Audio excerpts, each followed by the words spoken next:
Hello guys, আজকে আমি দেখাবো কেমনে ওয়ানএক্সপেটে অ্যাকাউন্ট খুলবেন। প্রথমে ওয়ানএক্সপেটে ঢুকবেন, চালু হতে একটু সময় নেই। ঢোকার পর যে রেজিস্ট্রেশনে দিয়ে কী বলে রেজিস্ট্রেশনে দেবেন, লগ ইনে না, রেজিস্ট্রেশনে দিয়ে ইন ওয়ান ক্লিক দেবেন। ইন ওয়ান ক্লিকে দিয়ে এই যে এই তিনটা জিনিস মানে ওকে দিয়ে প্রোমো কোড দেবেন আনাফ 2.5। এটা দেন তাহলে অনেকজন প্রথম ডিপোজিটে বোনাস পায় না, এটা দিলে আপনি 100% প্রথম ডিপোজিটে বোনাস পাবেন। এই প্রোমো কোডটা দিতে ভুলবেন না। টাইম নেবে এখন, এটা লোডিং নেওয়ার পর আই এম নট রোবট আছে, এটা আপনাকে ওপেন করতে হবে।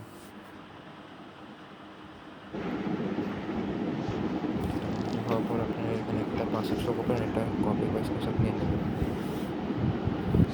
আপনার অ্যাকাউন্ট তৈরি হয়ে গেছে।